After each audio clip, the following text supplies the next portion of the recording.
What are men to rocks and mountains? Jane Austen. Welcome to Warfare, Advancement, and Revisionism. My name is Preston Floyd, and as always, I am your host. I'd like to thank everyone who's continued to listen to the show. I've enjoyed making it, and I'm going to, of course, continue making it for as long as I feel that I can. And I hope everyone continues to enjoy. I also hope, if you're listening, that you've had a better weekend than myself. I know that usually post Monday morning, or Monday very early morning, or possibly even Sunday night, depending on your location. But I've had a little bit of a rough weekend. My back is killing me. I've gone to the gym for the first time in a little while, and I felt fine yesterday when I got home, but this morning I woke up and I think I've done something to my back. So if I sound funny or if you hear me moving around a lot, I do apologize. And if this episode's a little bit shorter than last week's, which it's going to be regardless, but it may be cut a little short if I'm just not feeling too well. But I think I'm going to go ahead and try to get as much of this done as I can, because, we made really good coverage last week. And as we continue for Asia, it won't take as long kind of as Africa did to kind of get through regions, which I know is, odd because Asia is massive compared to the other continents, but at least in terms of, numbers of people and different types of people, it's a little bit harder to kind of focus on them. Because again, we went over this last time, the human population is only about 1 million, and most of the people are living in Africa. In Asia and in Europe and in the Americas, and as well as Australasia, you're dealing with very small groups, comparatively at least. Isolated, smaller groups that are, of course, as time goes by, going to expand. But there's not quite as much to cover just yet, although we're getting there. Slowly but surely, we're making progress. So, that being said, I do need to go ahead and kind of provide a little bit of feedback. And I know I went over it briefly, but someone did point out that I didn't really, that I forgot to mention or didn't know that the Persian Gulf flooded at 10,000 BC. I did mention that, like, the modern day city of Iraq, Basra, was underwater at that time. But I wasn't quite clear enough, and I do think the person, I think the name was John, that they had on the feedback, did point out that, yes, there is a theory. It's very popular, although I have read a little bit more recent stuff that 10,000 BC, it may have been a couple of hundred years before this, or maybe even 100 or so years after this. But yes, that is a potential time where there was major flooding in southern Mesopotamia on the current day Persian Gulf. And in fact, that is one of the, I guess, the potential Great Flood origins, especially for the people living in the area. And that is, of course, the Great Flood that is mentioned most famously in the Bible. But that's not the only mythological tradition or religious tradition to mention floods. They show up in a few different faiths. And, of course, the Sumerians, the Babylonians, the Akkadians, they're all going to kind of share a similar flood story to the Hebrew Bible, which, of course, came to Christian faith and all that stuff. There are other options, for what this flood was, depending on where you live, or where people lived, I guess, that came up with the story. But that's for a future episode. But yes, I didn't explicitly say it, and I should have. It is a very real possibility that is happening, or has just happened, as the case may be. So yeah, I that was a miss on my part, and I do thank John for reaching out. And if anyone else has any constructive criticism or feedback, please let me know. Now, to get, I guess, to our next section, or to follow up on another couple of things that I left out in the last episode, I should say. I know I covered southern Anatolia as well as the Mediterranean coast with the discussion of the pre-pottery Neolithic. This is, of course, part of the Fertile Crescent. Most of the early settlements you'll see, oldest permanent settlements you'll see in the Fertile Crescent are right at the headwaters of the Tigris and Euphrates in the southern part of Anatolia. There are some more to the east as well, and then there are those in the southern Levant, Palestine region where Jericho is. There is, of course, other permanent settlements further to the, I guess, right along the coast of Anatolia. And there is even some evidence of going all the way to the Aegean. There's a place, and I did not write the name down because I think it's late enough in this period. It's probably going to be in the next pre-pottery stage, which is called pre-pottery Neolithic B, which is going to be covered in the next part of this area. But yes, there is evidence from that these people are living all the way along the Aegean coast at this point, or at least the southern part of the Aegean coastline in Anatolia. There is also evidence that we are visiting Cyprus semi-regularly. Now, there's not going to be any settlements in this region before agriculture is like fully, I guess you'd say, mastered, even though that's not really the case. But it's before there's widespread agriculture. There's no permanent settlementation permanent settlements on Cyprus. There are, it's currently occupied actually by a bunch of dwarf species because, typically in isolated areas like that, a dwarfism is something that begins to develop. There are dwarf elephants and hippos, or at least there were, well into kind of the period we're in now, the Holocene. But there has been evidence that there are a bunch of, tools that are consistent with this time frame, and even a couple of thousand years before that have been found on the island, on the southern part. So that means, at the very least, we were visiting semi-regularly to Cyprus. Perhaps this was a journey that was made seasonally, or perhaps every couple of years as part of an attempt to either gather specific types of food or animals there, hunt specific things. But yes, we've mastered sailing to an extent, at least to get to Cyprus. Now, it's not a long sail from the areas we're talking about to Cyprus, but I imagine it wasn't a easy trip to make, even if it's not that long. I imagine they'd have to be very sure that the weather was going to hold. But that is kind of an isolated area that is going to be important for human development later, for its resources that it has on the island. But yes, we have already begun traveling and to and from Cyprus. But again, there is no evidence that anyone is living there at that time frame permanently. It is seasonal travel, or as needed travel, perhaps. And as we talked about a few moments ago, in southern Mesopotamia, there is a possibility that there is a flood happening or has happened.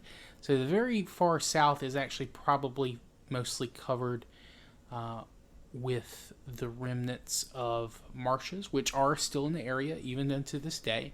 And they probably had a little bit more coverage of the area. And there are also, I talked about the lions in the area, but there are also things like cheetahs and other types of large megafauna or predators there. I think wolves are also a possibility in that region at this time. But most of the, I guess, what you'd call the proto-agricultural settlements, they're mostly in the northern section.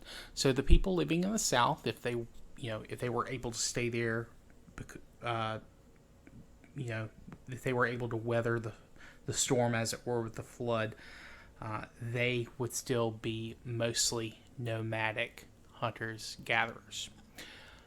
Now there's also the possibility that the people living there are also moving moving east into the mountains to escape the rising flood. And these are, of course, the Zagros Mountains. I mentioned them as kind of the boundary of what I'll be referring to as Mesopotamia. Now the Zagros Mountains, of course, are they cover mostly Iran, but there is overlap in Iraq as well as Turkey.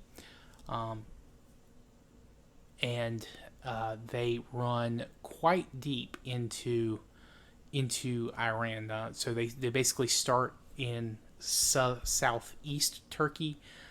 They cover a little bit of the northern tip of Iraq, and then they cover, basically, if you were looking at the map, almost to the Caspian Sea. There is a little bit of a large valley. And then there's a little bit of a breakage before they run narrowly along to just above Iran's southern coast near, I believe it's Qatar. There is a lot of evidence for people living in this region at this time, and going very far back. I think there have been Neanderthal remains dated somewhere between 65 and 35,000 years ago. They found a cemetery-like area in the region as well that's about 6 or 700 years before when we're discussing.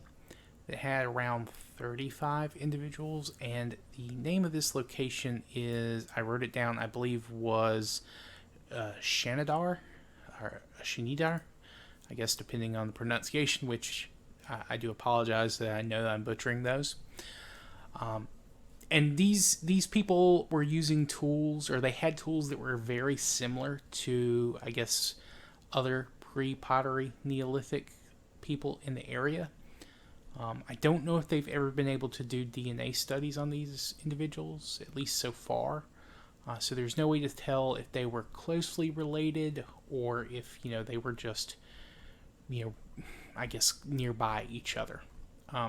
But the Zagros Mountains, there are numerous valleys that get, really well watered, and they have a lot of resources, I'm sure, perfect for hunter-gatherers.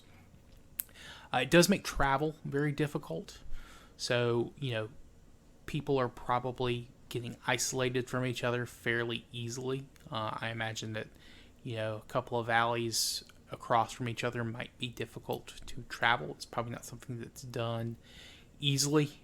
And, of course, with lower sea levels, that means there's less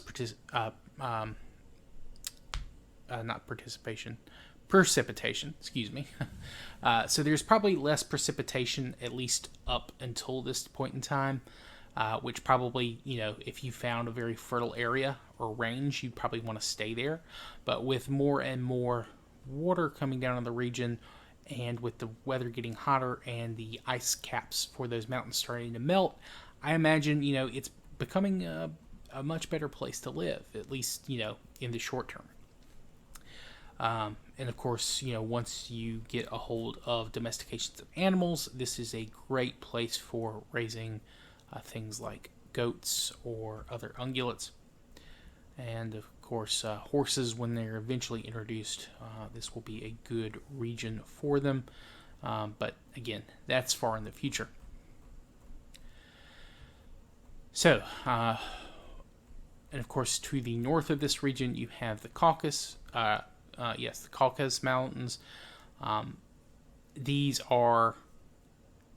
is a valley between, like a very large valley. It's not really a valley. It's a very large plain, bounded by the Caucasus to the north, the Anatolian highlands to the southwest, and then the tip of the Iranian mountains to the north. So that's another area for earlier human habitation, and there have been people living there, of course, for the same amount of time. This region is going to be very important later, and this is, of course, where the term Caucasian comes from, for white skin. Now we're going to get into that evolutionary bit later, but this is kind of the region that people believed initially that that white people had come from. But again, we're going to get into the nitty-gritty on that in a future episode. But again, hunter-gatherer based, very small habitation, at least at that part. There are probably people speaking a different kind of language in that region. I think most of the peoples that we've discussed, at least in the first part of this episode and this one, they are probably speaking some form of Proto Afro-Asiatic, or some dialect spin-off of that, which is probably going to morph into a couple different languages. There are most definitely some language isolates that don't survive to today. Specifically, the people that will speak Sumerian in the south of Mesopotamia. They are probably, if they're not living there currently, they are living in the southern Zagros Mountains, and they'll move into this area once the water recedes. But the people living in the Caucasus, who I was talking about, I forgot to mention the language part of the Sumerians. I apologize. But the people living in the Caucasus are speaking Proto-Kartvelian. Today, of course, there is no Kartvelian specifically, but it has a couple of different branches, of which the Georgian language, I think, is the largest spoken. All in total, there are only about 5 million speakers of a Kartvelian language still in existence. And some of the groups in the modern day, that's a very small number. You can get, I think, numbers down as low as 30,000. So, and as far as everyone can tell, at least most linguistics things that I've read about it, that this language is almost completely unique. It has no relation to any of the other language families even around it. And the fact that it's so diverse is just kind of goes to show that it has been in that region for quite a long time. And much like the Zagros Mountains, it has a lot of its, development to thank just due to how isolated people in the area were, even from each other. Even people speaking a related tongue to, say, Proto-Georgian or Proto-Svan, I think is another term for one of the languages in that family. So that covers most of Anatolia, the Caucasus, the Mediterranean coast, and Cyprus, and the very eastern part of what is now Iran, the Zagros Mountains, which, of course, in the terminology I've been using, is the western boundary of Mesopotamia. So I guess to continue into Asia and kind of continue along the paths that some humans made out of Africa, we're going to continue to the east and go further into the Zagros and past them onto what is the, I guess, what you would refer to as the Iranian Plateau. Now, this is kind of the you shouldn't really call it a flatland, but it's kind of the border region between three plates that kind of all bump up against each other. Of course, you have the Arabian plate, which is running into the Eurasian plate. That is, of course, the cause of the Zagros. And then you have further to the east the Indian plate, which, of course, where the Indian plate and the Eurasian plate bump up against each other, that creates the Hindu Kush Mountains. Now, the Iranian Plateau does not cover what is all of Iran, of course. That's just kind of the name for it. It used to be called the Persian Plate. But essentially, most of modern day Iran is in this region. So you have the Zagros to the east. Then to the north, you have the Elburz or Alborz Mountains, depending on the pronunciation. That kind of borders the Caspian Sea. There's a little bit of a land, like flat land between them, but the Alborz is the part to the north. Then you have the Kopet Dag or Kopet Dog. I'm not sure the exact pronunciation of that either. That is I guess, for the modern Iran, that is kind of its northern border. And that kind of goes into Central Asia. Places like Turkmenistan, Turkmenistan, Uzbekistan, the eastern parts of Afghanistan, Kazakhstan, those areas. And in between these rugged mountainous ranges, you have a number of valleys, some smaller flatlands, and there is a lot of rivers, caused by runoff from melting snows in the area. There are also quite a number of lakes in the area as well. So very biologically diverse. And of course, there are some deserts kind of in between these ranges where where the run line for those waters do not go. So if they're in a kind of a middle area where the opposite direction of the water runs, they end up being very dry and desert, or just kind of arid scrub lands. So Iran has a vast amount of biological diversity. They have steppes, they have green grasslands, they have forests. I think specifically they have like a lot of oak trees, things like that. And the area is home to a lot of different types of food. They have, at 10,000 BC at least, they have their own version of melons. I forget the exact name for it, but they have like a local melon. Pomegranates are probably from that area.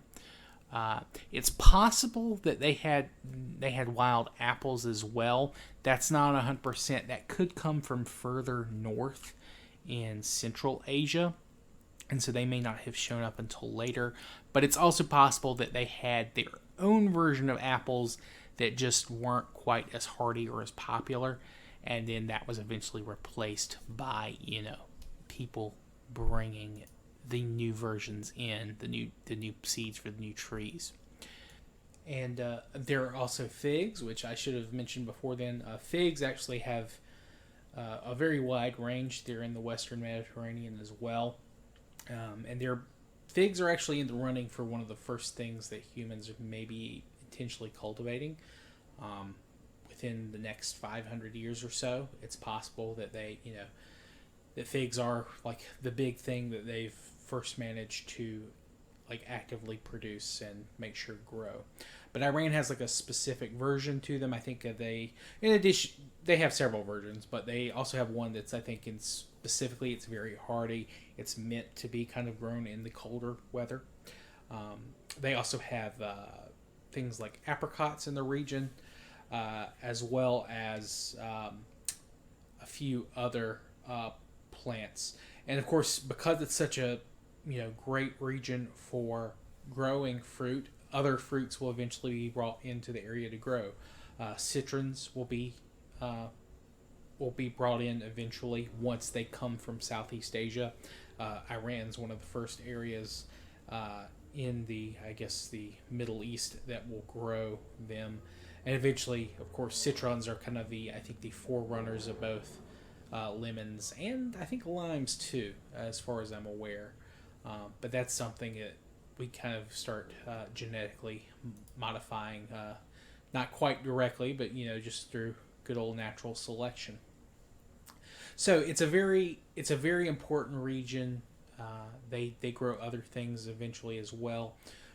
So it's important to remember that while they may not have agriculture, at least initially, the same way that they do in Mesopotamia, they are cultivating, at least to some level, wild fruits, and that's going to be an important industry in the area. In addition to all the herding and animal rearing that goes on in this region. And again, as we've mentioned, this is a very large area bound by a few different mountain ranges. So it's going to make it a very important region for travel, from getting through to India from the Middle East, as well as the getting through to the Middle East from Central Asia, or Central Asia even further into Europe, as well as the case may be. So Iran, or the Iranian Plateau, as a point of transit, it's incredibly important. And it's also a very important part when it comes to the diffusion of not just humans, but animals as well. The goat is first domesticated in Iran and western Iran, or the western Iranian region. It may have been across the border in Pakistan or Afghanistan. You know how that goes. It could even have been in India, or right around the borders of modern day India. It doesn't really matter. But the point is, the ibexes that eventually evolve into mountain goats that are tamed, that is done in this region, and it quickly spreads.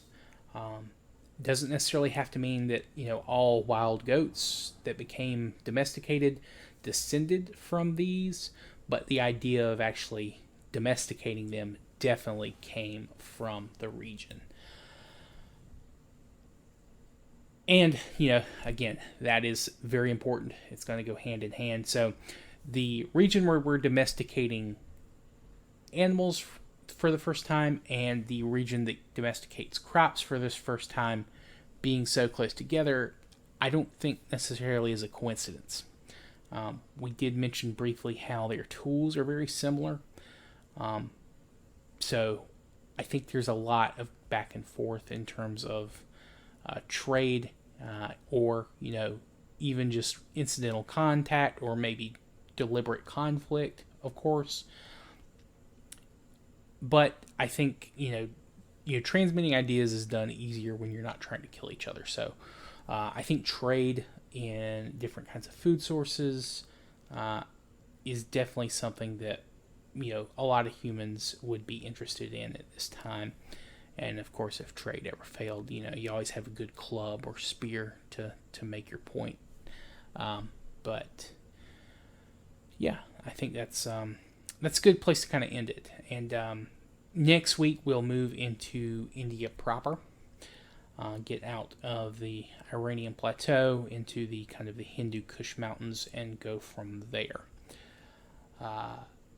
But I'd like to thank everyone for listening. I hope you've enjoyed this episode. It's got almost 30 minutes, so I think once the music's put in and all that stuff, it'll be right at that line. So I think that's a good time to end it. Wasn't quite as long as the last episode, but I don't think it needed to be. Covered a bit more regions, a bit more people. Yes, in terms of language, the Iranians were probably not speaking close to what they're speaking now. Of course, most Iranian languages today are Indo-European. The Indo-Europeans are still somewhere out in the wilds, if they've even formed at this point.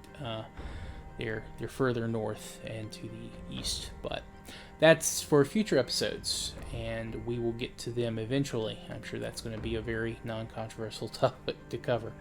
But that being said, they were probably speaking, again, a language, isolate maybe, or maybe they were speaking kind of a Proto-Afro-Asiatic as well, or possibly they were speaking an isolate similar to Sumerian or some other isolate that has been lost to time.